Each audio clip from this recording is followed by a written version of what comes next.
Θα σας παρουσιαστεί η διαδικασία καταχώρησης απόφασης ολοκλήρωσης έργου, το οποίο εμπίπτει σε μέτρα ή δράσεις των κρατικών ενισχύσεων.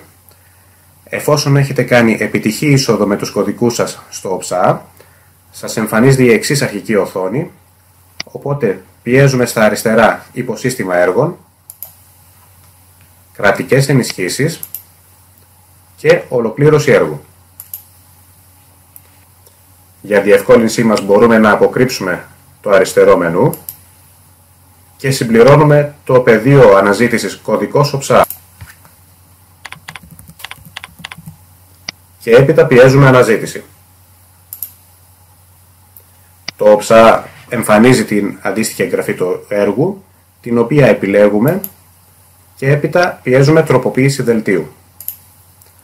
Εμφανίζεται σχετικό μήνυμα επιβεβαίωσης ότι πρόκειται να δημιουργηθεί τροποποιητικό τεχνικό δελτίο ολοκλήρωσης και πιέζουμε ναι. Το ΟΨΑ έχει δημιουργήσει το τροποποιητικό τεχνικό δελτίο σε πρόχειρη κατάσταση, το οποίο επιλέγουμε και έπειτα πιέζουμε το μολυβάκι. Πλέον στην οθόνη εμφανίζονται τα βασικά στοιχεία ενός τεχνικού δελτίου και δίνουμε έμφαση στην καρτέλα πληροφορίες πληρωμών, όπου εμφανίζονται όλες οι πληρωμές που έχουν πραγματοποιηθεί για το συγκεκριμένο έργο. Στο παράδειγμά μας υπάρχει μία μοναδική εγγραφή, η οποία αντιστοιχεί και στη μία και μοναδική τελική πληρωμή, η οποία και θα ληφθεί υπόψη για την ολοκλήρωση του έργου. Μεταβαίνουμε στην καρτέλα Αποφάσεις και στο σημείο Απόφαση ολοκλήρωσης έργου συμπληρώνουμε τα απαιτούμενα πεδία.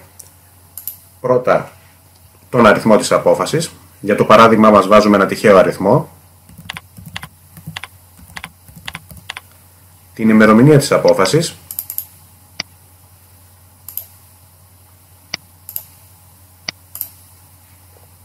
και επισυνάπτουμε το αρχείο της απόφασης ολοκλήρωσης.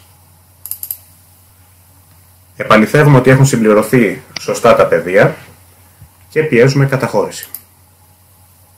Σε περίπτωση που έχει τεθεί παραμετρικά ως απέτηση της πρόσκλησης να συμπληρώνεται ένα φύλλο ολοκλήρωσης έργου, ο εφουδού συμπληρώνει το φύλλο ολοκλήρωσης έργου με τις αντίστοιχες τιμές που έχουν τεθεί στα ερωτήματα της ενότητας σημεία ολοκλήρωσης φυσικού αντικειμένου. Εφόσον έχουν καταχωρηθεί και αυτά, μπορούμε να προβούμε στην οριστικοποίηση, όπου μας εμφανίζεται ένα μήνυμα επιβεβαίωσης ότι πρόκειται να οριστικοποιηθεί το τεχνικό δελτίο ολοκλήρωσης του έργου, μετά το οποίο δεν θα μπορούμε να μεταβάλουμε κάτι. Πιέζουμε ναι και το ΟΨΑ μας εμφανίζει μήνυμα επιτυχούς ολοκλήρωσης της οριστικοποίησης τεχνικού δελτίου για την ολοκλήρωση του έργου. Πλέον το έργο έχει ολοκληρωθεί και ο νέος προϋπολογισμός του ανέρχεται στο σύνολο των πληρωμών που έχουν καταβληθεί για το συγκεκριμένο έργο. Εδώ ολοκληρώνεται η διαδικασία καταχώρησης απόφασης ολοκλήρωσης έργου των κρατικών ενισχύσεων.